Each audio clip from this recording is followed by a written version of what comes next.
சற்று முன் ஒன்று சேர்ந்து திமுகவில் இணைந்த பெரும் முக்கிய தலைகள் உச்சகட்ட அதிர்ச்சியில் தாவேகா மற்றும் அதிமுக.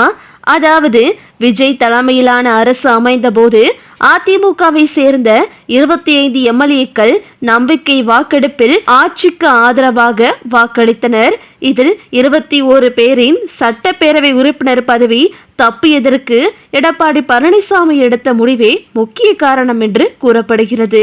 அந்த 21 பேரில் முன்னாள் அமைச்சர் சி.வி. சண்முகம் மற்றும் சி. விஜயபாஸ்கர் ஆகிய இருவரும் இடம்பெற்றிருந்தனர்.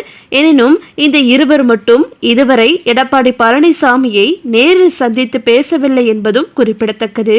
குறிப்பாக விஜயபாஸ்கர் தேர்தலுக்கு முன்பே அதிமுக தலைமையின் மீது கடும் அதிருப்தியில் இருந்ததாக கூறப்படுகிறது. தேர்தல் வெற்றிக்காக பெரிய அளவில் நிதி மற்றும் வாக்குறுதிகள் பெறப்பட்டதாகவும், ஆனால் இறுதியில் எதிர்பார்த்த பலன் கிடைக்கவில்லை என்ற ஏமாற்றம் அவருக்கு இருந்ததாகவும் அவரது ஆதரவாளர்கள் கூறுகின்றனர். தேர்தலுக்கு பிறகு தனது தொகுதியில் வாக்காளர்களுக்கு நன்றி தெரிவிக்கும் நிகழ்ச்சிகளிலும் ஆதரவாளர்களுடன் நடந்த ஆலோசனைகளிலும் மக்கள் விருப்பமே தனது இறுதிக்கட்ட முடிவை தீர்மானிக்கும் என விஜயபாஸ்கர் தொடர்ந்து கூறி வந்தார். அதே நேரத்தில் அதிமுகவில் தனது எதிர்காலம் குறித்து அவர் தீவிரமாக சிந்தித்து வந்ததாகவும் தகவல்கள் வெளியாகின. இதற்கிடையே தாவேகாவில் இணைய முடியுமா என்ற வாய்ப்பை அவர் ஆராய்ந்ததாக கூறப்படுகிறது. ஏற்கனவே அதிமுகவிலிருந்து விலகிய சில எம்எல்ஏக்கள் தாவேகாவில் இணைந்த நிலையில் அதே பாதையை விஜயபாஸ்கரும் பரிசீலித்ததாக தகவல்கள் கூறுகின்றன. ஆனால் அவரது பெயருக்கு எதிராக சில தாவேகா நிர்வாகிகள் மற்றும் அமைச்சர்கள் எதிர்ப்பு தெரிவித்ததாகவும் கூறப்படுகிறது. அது மட்டுமின்றி தாவேகாவில் இணைந்த எம்எல்ஏக்களின் நிலைமை மிகவும் மோசமாக இருப்பதாகவும் அங்கு மரியாதையாக நடத்தப்படுவதில்லை என்றும் தற்போது விஜயபாஸ்கர் உணர்ந்ததாகவும் கூறப்படுகிறது. குறிப்பாக வழக்குகள் மற்றும் சர்ச்சைகளில் சிக்கியிருந்த முன்னாள் அமைச்சர்களை கட்சியில் சேர்ப்பதில் கவனமாக இருக்க வேண்டும் என்ற கருத்து தாவேகா மேலிடத்தில் இருந்ததாக அரசியல் வட்டாரங்கள் தெரிவிக்கின்றன. இதனால் விஜயபாஸ்கரின் தாவேகாவில் சேரும் இந்த முயற்சி எதிர்பார்த்த அளவில் பலனளிக்கவில்லை என்றும் கூறப்படுகிறது. இந்த சூழலில்தான் திமுக பக்கம் அவர் கவனம் திரும்பியதாக தகவல்கள் வெளியாகின. கடந்த சில ஆண்டுகளாகவே திமுக தலைமையுடன் தொடர்பை ஏற்படுத்த முயற்சிகள் நடைபெற்றதாகவும், தேர்தல் முடிவுகளுக்கு பிறகு அந்த முயற்சிகள் மீண்டும் வேகம் எடுத்ததாகவும் கூறப்படுகிறது. திமுக தலைமைக்கு நெருக்கமான சில முக்கிய நிர்வாகிகள் மூலமாக விஜயபாஸ்கர் தனது விருப்பத்தை தெரிவித்ததாகவும், அதற்கு சாதகமான பதில் கிடைத்ததாகவும் அரசியல் வட்டாரங்களில் பேசப்படுகிறது. ஆரம்பத்தில் புதுக்கோட்டை மாவட்ட திமுக நிர்வாகிகளிடமிருந்து எதிர்ப்பு இருந்தாலும் பின்னர் அந்த எதிர்ப்புகளை சமாளிக்கும் முயற்சிகள் மேற்கொள்ளப்பட்டது. விஜயபாஸ்கர் திமுகவில் இணைய முடிவு செய்தால் தற்போதைய சட்டப்பேரவை உறுப்பினர் பதவியை ராஜினாமா செய்ய வேண்டிய சூழல் உருவாகும். அதன் பின்னரே கட்சியில் அதிகாரப்பூர்வமாக இணைவார் என்றும் கூறப்படுகிறது. அதே நேரத்தில் திமுகவில் இணைந்த பிறகு அவருக்கு முக்கிய பொறுப்பு வழங்குவது குறித்தும் ஆலோசனைகள் நடைபெற்று வருவதாக தகவல்கள் வெளியாகி உள்ளன. விராலிமலை தொகுதி அமைந்துள்ள புதுக்கோட்டை வடக்கு மாவட்டத்தில் மாவட்ட செயலாளர் பதவியில் மாற்றம் செய்து அந்த பொறுப்பை விஜயபாஸ்கருக்கு வழங்கலாம் என்ற தகவலும் அரசியல் வட்டாரங்களில் கசிந்து வருகிறது.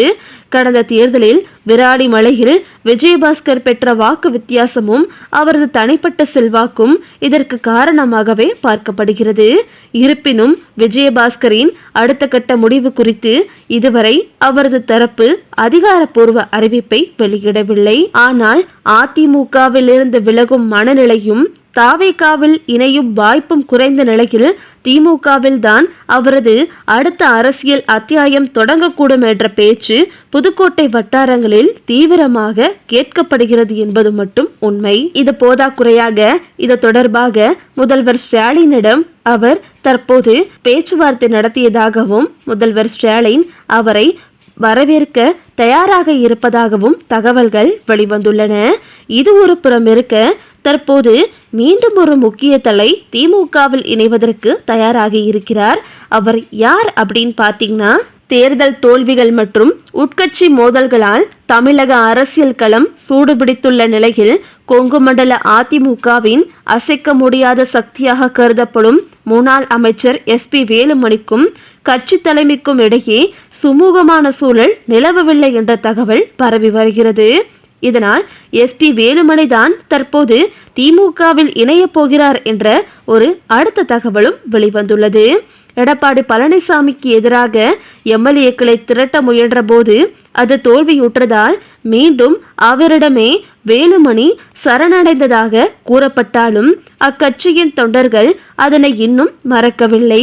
சமீபத்தில் பொள்ளாச்சி ஜெயராமனின் தாயார் இரங்கல் கூட்டத்தில் வேலுமணியை நோக்கி தொண்டர் ஒருவர் துரோகி என முழக்கமிட்டது அதன் வெளிப்பாடாகவே பார்க்கப்படுகிறது. இந்த உள்ளூர் உட்கட்சி பூசல்களாலும் சொந்த மாவட்ட நிர்வாகிகளின் அதிருப்தி குரல்களாலும் வேலுமணி கடும் அப்செட்டில் இருப்பதாக தெரிகிறது. இந்த இக்கட்டான சூழ்நிலையை சாதகமாக்கிக் கொள்ளும் நோக்கில் பாஜகவின் அண்ணாமலை தரப்பிலிருந்து வேலுமணிக்கு தூது அனுப்பியதாக அரசியல் வட்டாரங்கள் முணுமுணுக்கின்றன. ஒரே சமூக பின்னணியை கொண்டவர்கள் என்ற அடிப்படையில் இந்த தொடர்பு ஏற்படுத்தப்பட்டதாக சொல்லப்பட்டாலும் வேலுமணி அந்த அழைப்பிற்கு உடனடியாக எந்த ஒரு பச்சை கொடியும் காட்டவில்லை. தற்போதைக்கு அவசரப்பட்டு எந்த முடிவும் எடுக்காமல் நிதானமாக செயல்பட வேண்டும் என்பதில் அவர் உறுதியாக இருக்கிறார். ஆனால் தற்போது அவர் திமுகவில் இணையலாமா என்ற ஒரு மனநிலைக்கு வந்துள்ளதாகவும் சொல்லப்படுகிறது. ஏனென்றால் தாவேகாவிற்கு செல்ல அவருக்கும் விருப்பமில்லை. இதனால் தற்போது அவரும் திமுகவில் இணைந்து விடலாம், இதுதான் நமக்கு சரியான வாய்ப்பு என்று தற்போது 2 அதிமுக MLAக்களும் தன்னுடைய பதவியை ராஜினாமா செய்துவிட்டு திமுகவில் இணைய தற்போது தயாராக இருப்பதாகவும் தகவல்கள் வெளிவந்துள்ளது. இந்த செய்தி எடப்பாடி மற்றும் தாவேகாவிற்கு பேரதிர்ச்சியை ஏற்படுத்தி உள்ளது.